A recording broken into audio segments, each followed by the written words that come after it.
ಮೈತ್ರಿಗೆ ನಿಜವಾದ ಸಾರಥಿ ಯಾರು ಅಂತ.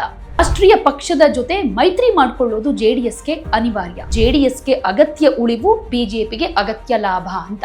ಮೈತ್ರಿಕೂಟದ ಸಾರಥ್ಯದ ಪಟ್ಟವನ್ನ ಕುಮಾರಸ್ವಾಮಿ ಅವರಿಗೆ ವಹಿಸಲಾಗುತ್ತಾ ಅನ್ನೋ ಪ್ರಶ್ನೆ ಕೂಡ ಉಭಯ ಪಕ್ಷಗಳಲ್ಲಿ ಮನೆ ಮಾಡಿದೆ.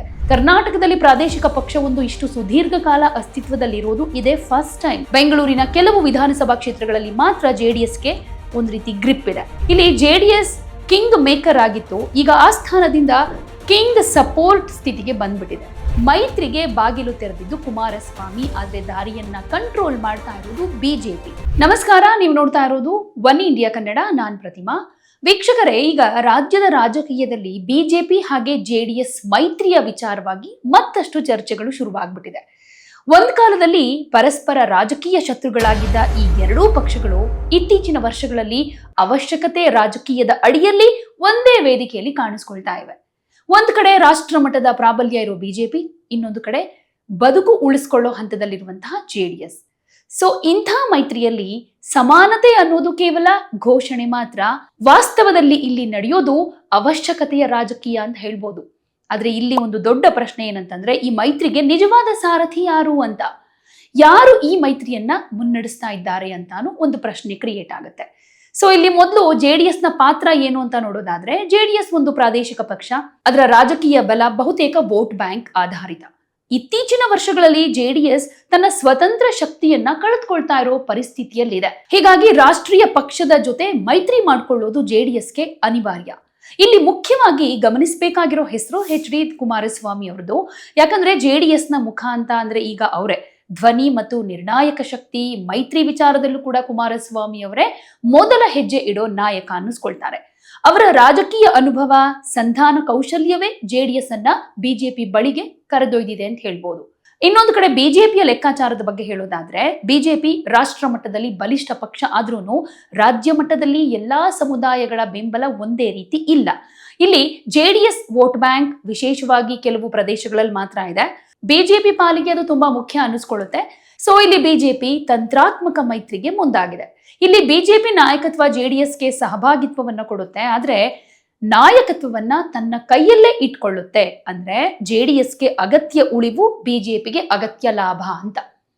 ಇಲ್ಲಿ ಬಿಜೆಪಿ ಹಾಗೆ ಜೆಡಿಎಸ್ ಮೈತ್ರಿಕೂಟ ಗಟ್ಟಿಯಾಗಿದೆ. ಬಿಜೆಪಿಯಲ್ಲಿ ಒಂದ್ ರೀತಿ ಒಳ ಜಗಳ ಇದ್ರೆ ಜೆಡಿಎಸ್ ನಲ್ಲೂ ಕೂಡ ಒಂದಷ್ಟು ಅಸಮಾಧಾನ ಇದ್ದೇ ಇದೆ. ಆದ್ರೆ ಉಭಯ ಪಕ್ಷಗಳ ಮೈತ್ರಿ ವಿಚಾರದಲ್ಲಿ ಸಂಬಂಧ ಮಾತ್ರ ಚೆನ್ನಾಗಿದೆ. ವಿಧಾನಸಭೆಗೆ 2028ರಲ್ಲಿ ನಡೆಯೋ ಚುನಾವಣೆಯಲ್ಲಿ ಈ ಮೈತ್ರಿಕೂಟದ ಸಾರಥ್ಯವನ್ನ ಕೇಂದ್ರ ಸಚಿವ ಎಚ್.ಡಿ. ಕುಮಾರಸ್ವಾಮಿ ಅಥವಾ ಬಿಜೆಪಿಯಲ್ಲಿ ಯಾರಾದ್ರೂ ನಾಯಕರು ವಹಿಸ್ಕೊಳ್ತಾರಾ ಅನ್ನೋ ಪ್ರಶ್ನೆ.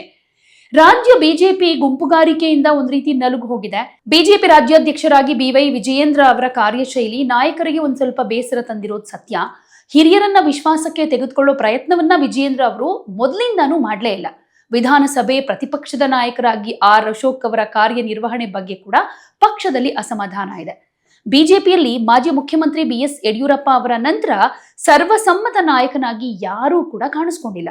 ಯಡಿಯೂರಪ್ಪನವರನ್ನೂ ಕೂಡ ಪ್ರಶ್ನೆ ಮಾಡೋ ನಾಯಕರು ಕೊನೆಗೆ ಹುಟ್ಕೊಂಡ್ರು ಅನ್ನೋ ಮಾತು ಬೇರೆ. ಜೆಡಿಎಸ್ ಸೀಮಿತ ಪ್ರದೇಶದಲ್ಲಿ ತನ್ನ ನೆಲೆ ಇಟ್ಕೊಂಡಿದ್ರು ಕುಮಾರಸ್ವಾಮಿ ಅವರು ಜನರ ಮಧ್ಯೆ ಇರೋ ನಾಯಕರು. 2 ಸಲ ಮುಖ್ಯಮಂತ್ರಿಯಾಗಿದ್ದವರು. ಅವರ ಪಕ್ಷದಲ್ಲಿ ಪ್ರಶ್ನಾತೀತ ನಾಯಕರು ಅನ್ನಿಸ್ಕೊಂಡಿದ್ದಾರೆ. ಬಿಜೆಪಿ ಹಾಗೆ ಜೆಡಿಎಸ್ ಈ ಎರಡೂ ಪಕ್ಷಗಳಲ್ಲಿ ಯಡಿಯೂರಪ್ಪ ಹಾಗೆ ಕುಮಾರಸ್ವಾಮಿ ಅವರನ್ನ ಹೊರತುಪಡಿಸಿದ್ರೆ ಉಳಿದ ನಾಯಕರಿಗೆ ವೋಟ್ಗಳನ್ನ ಮತ್ತೊಬ್ಬರಿಗೆ ಟ್ರಾನ್ಸ್ಫರ್ ಮಾಡೋ ಶಕ್ತಿ ಇಲ್ಲ. ಹೀಗಾಗಿ ಮುಂದಿನ ಅಸೆಂಬ್ಲಿ ಚುನಾವಣೆ ಹೊತ್ತಿಗೆ ಮೈತ್ರಿಕೂಟದ ಸಾರಥ್ಯದ ಪಟ್ಟವನ್ನ ಕುಮಾರಸ್ವಾಮಿ ಅವರಿಗೆ ವಹಿಸಲಾಗುತ್ತಾ ಅನ್ನೋ ಪ್ರಶ್ನೆ ಕೂಡ ಉಭಯ ಪಕ್ಷಗಳಲ್ಲಿ ಮನೆ ಮಾಡಿದೆ. ಅಥವಾ ಸಾಮೂಹಿಕ ನಾಯಕತ್ವದಲ್ಲಿ ಎಲೆಕ್ಷನ್ ಅನ್ನ ಫೇಸ್ ಮಾಡೋ ಚಾನ್ಸಸ್ ಕೂಡ ಇರಬಹುದು. ಇಲ್ಲಿ ಕುಮಾರಸ್ವಾಮಿ ಅವರು ಕೇಂದ್ರ ಸಚಿವರಾದ ಮೇಲೆ ಪ್ರಧಾನಮಂತ್ರಿ ಹಾಗೆ ಕೇಂದ್ರ ಗೃಹ ಸಚಿವ ಅಮಿತ್ ಶಾ ಅವರಿಗೆ ಸ್ವಲ್ಪ ಹತ್ರ ಆಗಿದ್ದಾರೆ. ಕರ್ನಾಟಕದ ಅನೇಕ ವಿಚಾರಗಳಲ್ಲಿ ಕುಮಾರಸ್ವಾಮಿ ಅವರು ಮುಖ್ಯಮಂತ್ರಿ ಸಿದ್ದರಾಮಯ್ಯ ಹಾಗೆ ಡಿ.ಕೆ. ಶಿವಕುಮಾರ್ ಅವರ ಟೀಕೆಗಳಿಗೆ ಪ್ರತ್ಯುತ್ತರವನ್ನ ಕೊಡ್ತಾ ಇದ್ದಾರೆ. ಸಿಎಂ ಸಿದ್ದರಾಮಯ್ಯ ಹಾಗೆ ಡಿಸಿಎಂ ಡಿ.ಕೆ. ಶಿವಕುಮಾರ್ ಅವರನ್ನ ಏಕಕಾಲದಲ್ಲಿ ಎದುರಿಸಿ ನಿಂತಿದ್ದಾರೆ. ಪಕ್ಷದಲ್ಲಿ ಎಲ್ಲಾ ನಾಯಕರನ್ನ ಒಂದ್ ರೀತಿ ಮ್ಯಾನೇಜ್ ಮಾಡ್ತಾರೆ ಅಂತ ಹೇಳ್ಬಹುದು. ಮುಖ್ಯಮಂತ್ರಿ ಆಗಿದ್ದಾಗ ಗ್ರಾಮ ವಾಸ್ತವ್ಯದ ಮೂಲಕ ಸರ್ಕಾರವನ್ನ ಜನರ ಬಳಿಗೆ ಒಯ್ದಿದ್ದವರು. ಈ ಎಲ್ಲಾ ಅನುಕೂಲಕರ ಅಂಶಗಳು ಕುಮಾರಸ್ವಾಮಿ ಅವರ ಬೆನ್ನಿಗೆ ನಿಂತಿದೆ. ಕೇಂದ್ರ ಬೃಹತ್ ಕೈಗಾರಿಕಾ ಸಚಿವರಾಗಿ ಸಾರ್ವಜನಿಕ ಉದ್ದಿಮೆಗಳನ್ನ ಪುನಶ್ಚೇತನಗೊಳಿಸೋ ಅವರ ಕಾರ್ಯ ಕೂಡ ಮೆಚ್ಚುಗೆಗೆ ಪಾತ್ರವಾಗ್ತಾ ಇದೆ. ಇನ್ನು ಮುಂದಿನ ಅಸೆಂಬ್ಲಿ ಎಲೆಕ್ಷನ್ ಅಂದ್ರೆ ಇನ್ನೂ 2.5 ವರ್ಷ ಇದೆ. ಹೀಗಾಗಿ ಮೈತ್ರಿಕೂಟದ ಸಾರಥ್ಯದ ಪ್ರಶ್ನೆ ಇಷ್ಟು ಬೇಗ ಡಿಸೈಡ್ ಆಗೋ ವಿಷಯ ಏನಲ್ಲ. ಆದ್ರೆ ಅಂಥದ್ದೊಂದು ಚರ್ಚೆ ಮೈತ್ರಿಕೂಟದಲ್ಲೂ ಇದೆ. ರಾಜ್ಯ ರಾಜಕಾರಣಕ್ಕೆ ಯಾವತ್ತಿದ್ರೂ ಒಂದು ದಿನ ವಾಪಸ್ ಆಗ್ಲೇಬೇಕು, ರಾಜ್ಯ ರಾಜಕಾರಣದಿಂದ ದೂರ ಸರಿಯೋ ಪ್ರಶ್ನೆಯೇ ಇಲ್ಲ, ಜನರು ಆಸೆ ಪಟ್ರೆ ರಾಜ್ಯ ರಾಜಕಾರಣಕ್ಕೆ ನಾನು ವಾಪಸ್ ಆಗ್ತೀನಿ ಅಂತ ಕುಮಾರಸ್ವಾಮಿ ಅವರೇ ಸಂಕ್ರಾಂತಿ ದಿನ ಹೇಳಿಕೆಯನ್ನ ಕೊಟ್ಟಿದ್ದಾರೆ. ಸೊ ಇದೇ ಈ ತರದ ಒಂದಷ್ಟು ಕುತೂಹಲಗಳಿಗೆ, ಪ್ರಶ್ನೆಗಳಿಗೆ ಎಡೆ ಮಾಡಿಕೊಟ್ಟಿರೋದು. ಜೆಡಿಎಸ್ ಪಕ್ಷದ ವಿಚಾರವನ್ನೇ ನೋಡೋದಾದ್ರೆ, ಈ ಪಕ್ಷ ಅಸ್ತಿತ್ವಕ್ಕೆ ಬಂದು 25 ವರ್ಷಗಳಾಗಿದೆ. ಜೆಡಿಎಸ್ 1999ರಲ್ಲಿ ಅಸ್ತಿತ್ವಕ್ಕೆ ಬಂದ್ರೂ ನೋಂದಣಿಯಾಗಿದ್ದು 2000 ಇಸ್ವಿಯಲ್ಲಿ. ರಾಜ್ಯದಲ್ಲಿ ಕಾಂಗ್ರೆಸ್ ಜೊತೆ 2 ಸಲ, ಬಿಜೆಪಿ ಜೊತೆ 1 ಸಲ ಅಧಿಕಾರವನ್ನ ನಡೆಸಿದೆ. ಕರ್ನಾಟಕದಲ್ಲಿ ಪ್ರಾದೇಶಿಕ ಪಕ್ಷವೊಂದು ಇಷ್ಟು ಸುದೀರ್ಘ ಕಾಲ ಅಸ್ತಿತ್ವದಲ್ಲಿರೋದು ಇದೇ ಫಸ್ಟ್ ಟೈಮ್. ಅದು ಮಾಜಿ ಪ್ರಧಾನಿ ಎಚ್.ಡಿ. ದೇವೇಗೌಡರ ರಾಜಕೀಯ ಶಕ್ತಿ, ಹೋರಾಟ.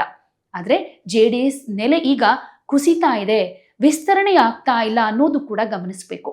ಇದಕ್ಕೆ ಅನೇಕ ಕಾರಣಗಳು ಕೂಡ ಇದೆ. ರಾಜಕೀಯವಾಗಿ ನಿರ್ಣಾಯಕ ಘಟ್ಟದಲ್ಲಿ ಕೈಗೊಂಡಂತ ಕೆಲವು ನಿರ್ಧಾರಗಳು ಪಕ್ಷದ ಇವತ್ತಿನ ಸ್ಥಿತಿಗೆ ಕಾರಣ ಅಂತಾನು ಒಂದಷ್ಟು ವಿಶ್ಲೇಷಣೆಗಳು ಇದ್ದೇ ಇದೆ. ಜೆಡಿಎಸ್ ಒಂದ್ ರೀತಿ ಕುಟುಂಬ ಪಕ್ಷ, ಆ ಪಕ್ಷಕ್ಕೆ ಇದು ಒಂದ್ ರೀತಿ ಶಕ್ತಿ ಆದ್ರೂ ಇನ್ನೊಂದು ಕಡೆ ದೌರ್ಬಲ್ಯ ಕೂಡ ಹೌದು. ಪಕ್ಷದಲ್ಲಿ ಬೆಳೆದ ನಾಯಕರನ್ನ ಹೊರಹೋಗೋ ವಾತಾವರಣವನ್ನು ಕೂಡ ಕ್ರಿಯೇಟ್ ಮಾಡಲಾಗಿದೆ. ಇದೇ ವೇಳೆ ಪಕ್ಷದಲ್ಲಿ ಬೆಳೆದ ನಾಯಕರು ಕೂಡ ಪಕ್ಷಕ್ಕೆ ಕೈಕೊಟ್ಟು ಕಾಂಗ್ರೆಸ್, ಬಿಜೆಪಿಗೆ ಸೇರಿರೋ ಎಕ್ಸಾಂಪಲ್ಸ್ ಕೂಡ ತುಂಬಾ ಇದೆ.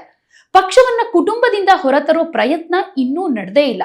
ಇದರ ಬದಲು ಮಾಜಿ ಪ್ರಧಾನಿ ದೇವೇಗೌಡರ ಕುಟುಂಬದ 3ನೇ ತಲೆಮಾರಿಗೆ ಪಕ್ಷದ ಜವಾಬ್ದಾರಿಯನ್ನ ವಹಿಸಲಾಗಿದೆ. ದೇವೇಗೌಡರ ಮೊಮ್ಮಗ ಕುಮಾರಸ್ವಾಮಿ ಅವರ ಪುತ್ರ ನಿಖಿಲ್ ಕುಮಾರಸ್ವಾಮಿ ಪಕ್ಷದ ಸಂಘಟನೆಯಲ್ಲಿ ಈಗ ಆಕ್ಟಿವ್ ಆಗಿದ್ದಾರೆ.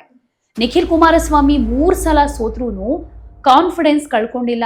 ರಾಜ್ಯಾದ್ಯಂತ ಪ್ರವಾಸ ಮಾಡಿ ಪಕ್ಷದ ಸಂಘಟನೆಯಲ್ಲಿ ಆಕ್ಟಿವ್ ಆಗಿದ್ದಾರೆ. ಇದು ಅವರ ಛಲ. ಆದ್ರೆ ಜೆಡಿಎಸ್ ಪಕ್ಷ ಕುಟುಂಬಕ್ಕೆ ಸೀಮಿತವಾದ ಹಾಗೆ ಬಿಜೆಪಿ ಹಾಗೆ ಕಾಂಗ್ರೆಸ್ ಇದರ ಲಾಭ ಪಡೆದಿರೋದು ಕೂಡ ವಾಸ್ತವ. ಕರ್ನಾಟಕದಲ್ಲಿ ಬಿಜೆಪಿ ಬೆಳೆಯೋದಕ್ಕೆ ಕುಮಾರಸ್ವಾಮಿ ಅವರ ಪಾತ್ರ ಕಮ್ಮಿ ಏನಿಲ್ಲ. ರಾಜ್ಯದಲ್ಲಿ 2018ರ ಅಸೆಂಬ್ಲಿ ಎಲೆಕ್ಷನ್ ನಲ್ಲಿ ಬಿಜೆಪಿ 104 ಅಂದ್ರೆ ಶೇಕಡಾವಾರು ಮತ ಪಡೆದಂತ ಪ್ರಮಾಣ 36%, 2 ಕಾಂಗ್ರೆಸ್ 80, ಜೆಡಿಎಸ್ 37 ಸ್ಥಾನಗಳನ್ನ ಪಡ್ಕೊಂಡಿತ್ತು. ನಂತರ 2023ರಲ್ಲಿ ಕಾಂಗ್ರೆಸ್ 135 ಸ್ಥಾನ ಗಳಿಸಿದ್ರೆ ಬಿಜೆಪಿ 66 ಸ್ಥಾನ, ಜೆಡಿಎಸ್ ಕೇವಲ 19 ಸ್ಥಾನವನ್ನ ಮಾತ್ರ ಗಳಿಸಿದ್ದು. ವಿಧಾನಸಭೆಯಲ್ಲಿ ಜೆಡಿಎಸ್ ಸ್ಥಾನಗಳು ಕಳೆದ ಚುನಾವಣೆಯಲ್ಲಿ ಕಮ್ಮಿಯಾಗಿದೆ. ಶೇಕಡಾವಾರು ಮತಗಳ ಗಳಿಕೆ ಪ್ರಮಾಣ ಕೂಡ ಕುಗ್ಬಿಟ್ಟಿದೆ. ಆಗ ಕಾರ್ಯಕರ್ತರು ಉತ್ಸಾಹ ಕಳೆದುಕೊಂಡ್ರು. ಕಳೆದ ಲೋಕಸಭಾ ಚುನಾವಣೆಯಲ್ಲಿ ಜಾತ್ಯತೀತ ಜನತಾದಳ ಬಿಜೆಪಿ ಜೊತೆ ಮೈತ್ರಿ ಸಾಧಿಸಿ 2 ಸ್ಥಾನಗಳಲ್ಲಿ ಗೆದ್ದುಕೊಳ್ತು. ಕುಮಾರಸ್ವಾಮಿ ಕೇಂದ್ರದಲ್ಲಿ ಮಂತ್ರಿ ಕೂಡ ಆದ್ರು. ಜೆಡಿಎಸ್ ಕಾರ್ಯಕರ್ತರಲ್ಲಿ ಒಂದ್ ಸ್ವಲ್ಪ ಹುರುಪು ಕೂಡ ಬಂತು. ಲೋಕಸಭಾ ಎಲೆಕ್ಷನ್ ನಲ್ಲಿ ಜಾತ್ಯತೀತ ಜನತಾದಳ ಬಿಜೆಪಿ ಜೊತೆ ಹೆಜ್ಜೆ ಹಾಕಿಲ್ಲ ಅಂದಿದ್ದಿದ್ರೆ ಪಕ್ಷಕ್ಕೆ ಇನ್ನಷ್ಟು ಹಿನ್ನಡೆ ಆಗ್ತಾ ಇತ್ತು ಅಂತಾನೆ ಅನ್ಸುತ್ತೆ. ಹಾಗ್ ನೋಡಿದ್ರೆ ಜೆಡಿಎಸ್ ಅಸ್ತಿತ್ವ ತಳೆದಿದ್ದೇ ಬಿಜೆಪಿಯನ್ನ ವಿರೋಧಿಸೋ ಕಾರಣದಿಂದ. ಆದ್ರೆ ಈಗ ಅದೇ ಪಕ್ಷ ಬಿಜೆಪಿ ನೇತೃತ್ವದ ಕೇಂದ್ರದ ಎನ್ಡಿಎ ಸರ್ಕಾರದಲ್ಲಿ ಅಧಿಕಾರವನ್ನ ಹಂಚಿಕೊಂಡಿದೆ. ಪ್ರಧಾನಿ ನರೇಂದ್ರ ಮೋದಿ ಅವರ ಕಟು ಟೀಕಾಕಾರರಾಗಿದ್ದ ದೇವೇಗೌಡರು ಕೂಡ ಇವತ್ತು ನರೇಂದ್ರ ಮೋದಿ ಅವರ ಆಡಳಿತವನ್ನ ಹೊಗಳ್ತಾ ಇದ್ದಾರೆ. ಇದು ರಾಜಕೀಯ ವಿಪರ್ಯಾಸ ಅಂತಾನು ಹೇಳ್ಬೋದು. ಬಿಜೆಪಿ ಜೆಡಿಎಸ್ ಮೈತ್ರಿಗೆ ಸದ್ಯಕ್ಕೆ ಸವಾಲಿರೋದು ಗ್ರೇಟರ್ ಬೆಂಗಳೂರಿನ ಪಂಚಪಾಲಿಕೆ ಚುನಾವಣೆ. ಸ್ಥಳೀಯ ಸಂಸ್ಥೆಗಳ ಚುನಾವಣೆಯಲ್ಲಿ ಜೆಡಿಎಸ್ ಏಕಾಂಗಿಯಾಗಿ ಸ್ಪರ್ಧಿಸುತ್ತೆ ಅಂತ ಜೆಡಿಎಸ್ ವರಿಷ್ಠ ದೇವೇಗೌಡರು ಈಗಾಗಲೇ ಹೇಳ್ಕೊಂಡಿದ್ದಾರೆ. ಆದ್ರೆ ಗ್ರೇಟರ್ ಬೆಂಗಳೂರಿನ ಪಂಚಪಾಲಿಕೆ ಚುನಾವಣೆಯಲ್ಲಿ ಪ್ರತ್ಯೇಕವಾಗಿ ಸ್ಪರ್ಧೆಗಿಳಿದ್ರೆ ಇದರ ಲಾಭ ಕಾಂಗ್ರೆಸ್ ಪಡೆಯೋ ಸಾಧ್ಯತೆ ಜಾಸ್ತಿ ಅಂತ ಹೇಳ್ಬೋದು. ಬೆಂಗಳೂರಿನ ಕೆಲವು ವಿಧಾನಸಭಾ ಕ್ಷೇತ್ರಗಳಲ್ಲಿ ಮಾತ್ರ ಜೆಡಿಎಸ್ಗೆ ಒಂದು ರೀತಿ ಗ್ರಿಪ್ ಇದೆ. ಇಡೀ ಬೆಂಗಳೂರು ವ್ಯಾಪ್ತಿಯಲ್ಲಿ ಜೆಡಿಎಸ್ ಪ್ರಭಾವ ಇಲ್ಲ. ಆದ್ರೆ ಬಿಜೆಪಿ ಇಡೀ ಬೆಂಗಳೂರು ನಗರ ವ್ಯಾಪ್ತಿಯಲ್ಲಿ ತನ್ನ ನೆಲೆಯನ್ನ ಕಂಡುಕೊಂಡಿದೆ. ಹೀಗಾಗಿ ಗ್ರೇಟರ್ ಬೆಂಗಳೂರಿನ ಪಂಚಪಾಲಿಕೆಗಳ ಚುನಾವಣೆಯಲ್ಲಿ ಬಿಜೆಪಿ ಜೆಡಿಎಸ್ ಮೈತ್ರಿಯಾಗುವ ಸಾಧ್ಯತೆಯನ್ನ ತಳ್ಳಿ ಹಾಕೋ ಹಾಗಿಲ್ಲ. ಆದ್ರೆ ಜಿಲ್ಲಾ ಹಾಗೆ ತಾಲೂಕು ಪಂಚಾಯಿತಿ ಎಲೆಕ್ಷನ್ಗಳಲ್ಲಿ ಜೆಡಿಎಸ್ ಏಕಾಂಗಿಯಾಗಿ ಮಾತ್ರ ಆ ಪಕ್ಷ ಅಸ್ತಿತ್ವ ಉಳಿಸ್ಕೊಳ್ಳೋದಕ್ಕೆ ಸಾಧ್ಯ. ಜೆಡಿಎಸ್ ಮೊದಲು ತನ್ನ ಅಸ್ತಿತ್ವ ಉಳಿಸ್ಕೊಳ್ಬೇಕು, ಸೀಮಿತ ಪ್ರದೇಶದಲ್ಲಿರುವಂತಹ ತನ್ನ ನೆಲೆಯನ್ನ ಸ್ಟ್ರಾಂಗ್ ಮಾಡ್ಕೊಳ್ಬೇಕು. ಹಾಗಾದಾಗ ಮಾತ್ರ ಬಿಜೆಪಿ ಜೆಡಿಎಸ್ ಮೈತ್ರಿಯನ್ನ ಬಯಸೋದು. ಹಾಗೆ ಜೆಡಿಎಸ್ ದುರ್ಬಲ ಆದ್ರೆ ಇದರ ಲಾಭ ಬಿಜೆಪಿ ಹಾಗೆ ಕಾಂಗ್ರೆಸ್ಗೂ ಸಿಕ್ಕತ್ತೆ. ಇದನ್ನ ದೇವೇಗೌಡರು ಹಾಗೆ ಕುಮಾರಸ್ವಾಮಿ ಅವರಿಬ್ಬರಿಗೂ ಕೂಡ ಚೆನ್ನಾಗಿ ಗೊತ್ತಿದೆ. ಇಲ್ಲಿ ಜೆಡಿಎಸ್ ಕಿಂಗ್ ಮೇಕರ್ ಆಗಿತ್ತು, ಈಗ ಆ ಸ್ಥಾನದಿಂದ ಕಿಂಗ್ ಸಪೋರ್ಟ್ ಸ್ಥಿತಿಗೆ ಬಂದ್ಬಿಟ್ಟಿದೆ. ಒಂದು ಕಾಲದಲ್ಲಿ ಸರ್ಕಾರ ರಚನೆಗೆ ತೀರ್ಮಾನ ಮಾಡೋ ಪಕ್ಷವಾಗಿದ್ದ ಜೆಡಿಎಸ್ ಈಗ ತನ್ನ ಅಸ್ತಿತ್ವ ಉಳಿಸ್ಕೊಳ್ಳೋದಕ್ಕೆ ರಾಷ್ಟ್ರೀಯ ಪಕ್ಷದ ನೆರವಿಗೆ ಡಿಪೆಂಡ್ ಆಗ್ಬಿಟ್ಟಿದೆ. ಇಲ್ಲಿ ಕುಮಾರಸ್ವಾಮಿ ಕೇವಲ ನಾಯಕ ಮಾತ್ರ ಅಲ್ಲ, ಪಕ್ಷದ ರಾಜಕೀಯ ಜೀವಾಳ. ಅವರಿಲ್ಲದೆ ಮೈತ್ರಿ ಮಾತುಕತೆಯೇ ಇಲ್ಲ. ಆದ್ರೆ ಪ್ರಶ್ನೆ ಏನಂತಂದ್ರೆ ಕುಮಾರಸ್ವಾಮಿ ಮೈತ್ರಿಗೆ ದಿಕ್ಕು ತೋರಿಸ್ತಾರಾ ಅಥವಾ ಪರಿಸ್ಥಿತಿಗೆ ತಕ್ಕ ಹಾಗೆ ಹೊಂದ್ಕೊಳ್ತಿದ್ದಾರಾ ಅಂತ. ಬಿಜೆಪಿಯ ಲೆಕ್ಕಾಚಾರ ಅಂದ್ರೆ ಇಲ್ಲಿ ಲಾಭ ಮಾತ್ರ ಕಾಣಿಸ್ಕೊಳ್ಳುತ್ತೆ, ಯಾವುದೇ ಭಾವನೆ ಅಂತೂ ಇಲ್ಲ. ಬಿಜೆಪಿಗೆ ಜೆಡಿಎಸ್ ಮೈತ್ರಿ ಒಂದು ಭಾವನಾತ್ಮಕ ಸಂಬಂಧ ಅಲ್ಲ, ಇದು ಎಲೆಕ್ಷನ್ ಸ್ಟ್ರಾಟಜಿ ಮಾತ್ರ ಹೌದು. ಸೊ ಇಲ್ಲಿ ಬಿಜೆಪಿ ಕೆಲವೊಂದು ಅಂಶಗಳನ್ನ ಜೆಡಿಎಸ್ ನಿಂದ ಯಾವ ರೀತಿ ಪಡ್ಕೊಳ್ತಾ ಇದೆ ಅಂತಂದ್ರೆ, ಜೆಡಿಎಸ್ ನ ವೋಟ್ ಟ್ರಾನ್ಸ್ಫರ್ ಸಾಮರ್ಥ್ಯ, ನಿರ್ದಿಷ್ಟ ಪ್ರದೇಶಗಳಲ್ಲಿ ಜೆಡಿಎಸ್ ನ ಹಿಡಿತ, ಜೆಡಿಎಸ್ ನಾಯಕರ ಸ್ಥಳೀಯ ಪ್ರಭಾವ.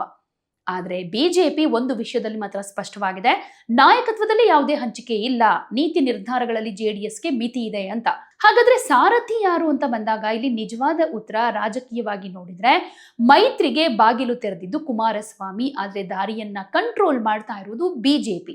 ಇಲ್ಲಿ ಸಾರಥಿ ಯಾರು ಅಂತಂದ್ರೆ ಸ್ಟೇರಿಂಗ್ ಯಾರು ಹಿಡ್ಕೊಂಡಿದ್ದಾರೆ, ಯಾರು ಬ್ರೇಕ್ ಹಾಕ್ತಾರೆ, ಯಾರು ದಿಕ್ಕು ಚೇಂಜ್ ಮಾಡ್ತಾರೆ, ಈ 3 ಅಧಿಕಾರಗಳೆಲ್ಲ ಬಿಜೆಪಿ ಕೈನಲ್ಲೇ ಇರುವುದು. ಕೆಲವೊಂದ್ಸಲ ಸಲಹೆ ಕೊಡಬಹುದು ಅಷ್ಟೇ, ಆದ್ರೆ ಚಾಲನೆ ಮಾಡೋ ಅಧಿಕಾರ ಮಾತ್ರ ಜೆಡಿಎಸ್ ಕೈನಲ್ಲಿ ಇಲ್ಲ.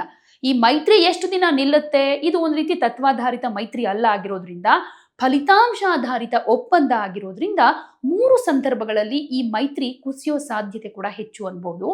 ಇಲ್ಲಿ ವೋಟ್ ಟ್ರಾನ್ಸ್ಫರ್ ಏನಾದ್ರೂ ಫೇಲ್ಯೂರ್ ಆದ್ರೆ, ಜೆಡಿಎಸ್ ನಿರೀಕ್ಷೆಗಿಂತ ಕಮ್ಮಿ ಸ್ಥಾನವನ್ನ ಗಳಿಸಿದ್ರೆ, ಹಾಗೆ ಕುಮಾರಸ್ವಾಮಿಯವರ ನಾಯಕತ್ವವನ್ನ ಸೈಡ್ ಲೈನ್ ಮಾಡಿದ್ರೆ ಈ ಮೈತ್ರಿ ಶಾಶ್ವತ ಅಲ್ಲ, ತಾತ್ಕಾಲಿಕ ಅನ್ನೋದು ಗೊತ್ತಾಗುತ್ತೆ. ಸೊ ಕೊನೆಯಲ್ಲಿ ಏನ್ ಹೇಳ್ಬಹುದು ಅಂತಂದ್ರೆ, ಈ ಬಿಜೆಪಿ ಜೆಡಿಎಸ್ ಮೈತ್ರಿಯಲ್ಲಿ ಜೆಡಿಎಸ್ಗೆ ಅಗತ್ಯ ಉಳಿವಿನ ಪ್ರಶ್ನೆ ಇದ್ರೆ ಬಿಜೆಪಿಗೆ ಅಗತ್ಯ ಅಧಿಕಾರದ ಪ್ರಶ್ನೆ ಇರುತ್ತೆ. ಹೀಗಾಗಿ ಇಲ್ಲಿ ಸಾರಥಿ ಯಾರಂತಂದ್ರೆ ಅದು ಅವಶ್ಯಕತೆಯ ಅಜೆಂಡಾ ಅಂತ ಹೇಳ್ಬೋದು. ಈ ಅಜೆಂಡಾ ಬದಲಾದ್ರೆ ಮೈತ್ರಿಯ ದಿಕ್ಕು ಕೂಡ ಬದಲಾಗುತ್ತೆ. ಸೊ ನಿಮ್ಮ ಪ್ರಕಾರ ಈ ಮೈತ್ರಿಗೆ ನಿಜವಾದ ಸಾರಥಿ ಯಾರು ಅಂತ ಅನ್ಸುತ್ತೆ? ಬಿಜೆಪಿ ಅವರ, ಜೆಡಿಎಸ್ ನವರ, ಅಥವಾ ನಾನು ಮೊದಲೇ ಹೇಳಿದ ಹಾಗೆ ಬಿಜೆಪಿಗೆ ಅವಶ್ಯಕತೆ ಮಾತ್ರ, ಜೆಡಿಎಸ್ಗೆ ಇದು ಅಗತ್ಯ ಅನ್ನೋ ನಿಟ್ಟಿನಲ್ಲಿ ಅದೇ ನಿಜಾನ? ಕಾದು ನೋಡೋಣ. ನಿಮ್ಮ ಅಭಿಪ್ರಾಯವನ್ನ ಕಾಮೆಂಟ್ ಮೂಲಕ ತಿಳಿಸಿ. ಹಾಗೆ ನಮ್ಮ ಚಾನೆಲ್ ಅನ್ನ ಇನ್ನೂ ಸಬ್ಸ್ಕ್ರೈಬ್ ಮಾಡಿಲ್ಲ ಅಂದ್ರೆ ಈ ಕೂಡಲೇ ಮಿಸ್ ಮಾಡದೆ ಸಬ್ಸ್ಕ್ರೈಬ್ ಮಾಡಿ.